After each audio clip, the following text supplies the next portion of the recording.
Trump যে শুল্ক তালিকা তৈরি করেছেন সেসব দেশের অধিকাংশই এই তালিকায় পড়বে। তবে প্রায় 40টি দেশের সঙ্গে যুক্তরাষ্ট্রের যে বাণিজ্য ঘাটতি রয়েছে সেসব দেশকে সর্বনিম্ন 15% শুল্ক দিতে হবে। মেক্সিকো এবং চীনের সঙ্গে এখনো শুল্ক নিয়ে কোনো চুক্তি হয়নি যুক্তরাষ্ট্রের। মেক্সিকোকে অতিরিক্ত 60 দিন সময় দিয়েছেন ট্রাম্প শুল্ক নিয়ে সমঝোতায় পৌঁছাবে। 2020 সালের 1 জুলাই কার্যকর হওয়া যুক্তরাষ্ট্র, মেক্সিকো এবং কানাডার মধ্যে চুক্তির আওতায় এই 3 দেশের মধ্যে থাকা পণ্যগুলো উচ্চ মার্কিন শুল্কের প্রভাবমুক্ত থাকবে। ইউরোপের 27টি দেশের জোট ইউরোপীয় ইউনিয়নও সম্প্রতি যুক্তরাষ্ট্রের সঙ্গে একটি চুক্তির মাধ্যমে 15% শুল্ক নির্দিষ্ট করে নিয়েছে। তবে ইউরোপীয় ইউনিয়নের সদস্য না থাকা সুইজারল্যান্ডের বিরুদ্ধে মার্কিন শুল্ক নির্ধারণ করা হয়েছে 39%।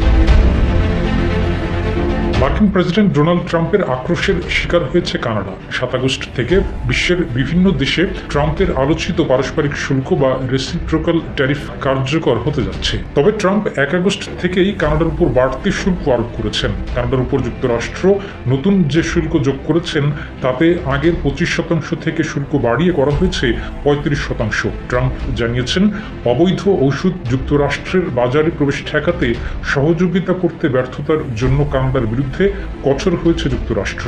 এছাড়া ফিলিস্তিনকে স্বীকৃতি দিতে কানাডা যে সিদ্ধান্ত নিয়েছে তারও সমালোচনা করেছেন ট্রাম্প এবং তিনি কানাডার সঙ্গে যুক্তরাষ্ট্রের বাণিজ্য ঘাটতি নিয়েও অসন্তুষ্ট। বর্তমান বিশ্বে যুক্তরাষ্ট্রের সবচেয়ে বড় বাণিজ্যিক প্রতিদ্বন্দ্বী হয়ে ওঠা চীনের ব্যাপারে মার্কিন শুল্ক নিয়ে অনিশ্চয়তা রয়ে গেছে।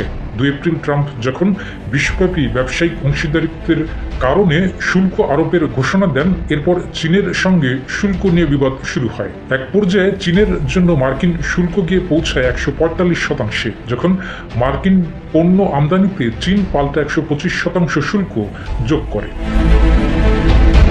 31 জুলাই বৃহস্পতিবার যুক্তরাষ্ট্র নতুন যে শুল্কের তালিকা তৈরি করেছে সেখানে বিভিন্ন শিল্পকে লক্ষ্য করে শুল্ক রয়েছে। আর এতে করে নির্দিষ্ট কিছু দেশ, যে দেশগুলো নির্দিষ্ট কিছু পণ্যের রপ্তানির উপর নির্ভরশীল, তারা মারাত্মক ক্ষতির মুখে পড়ছে। নির্দিষ্ট কিছু শিল্পের মধ্যে শুল্ক ঘোষণা করা হয়েছে স্টিল, অ্যালুমিনিয়াম, কপার, অটোমোবাইল এবং কার পার্টসে। সম্প্রতি ঔষধ শিল্পের উপর এপ্রিলে ট্রাম্প 200% শুল্ক ঘোষণা করেন। 25% শুল্ক যোগ করা হয় সেমিকন্ডাক্টর আমদানিতে। পরে 1962 সালের বাণিজ্য সম্প্রসারণ আইনের 232 ধারা অনুযায়ী সেমিকন্ডাক্টর এবং ঔষধ শিল্পের শুল্ক সিদ্ধান্তটি তদন্তনাধীন রয়েছে। 2 সপ্তাহের মধ্যে সেমিকন্ডাক্টর নিয়ে চূড়ান্ত তদন্ত প্রতিবেদন জানা যাবে বলে জানিয়েছেন মার্কিন বাণিজ্য সচিব ওয়ার্ড লুটনিক। যুক্তরাষ্ট্র ঔষধে এত বিপুল পরিমাণের শুল্ক যোগ করে জাতীয় নিরাপত্তার হুমকিকে যুক্তি দিয়েছে। 39% শুল্ক যোগ হওয়া সুইজারল্যান্ড বিশ্বের অন্যতম প্রধান ঔষধ রপ্তানিকারক দেশ।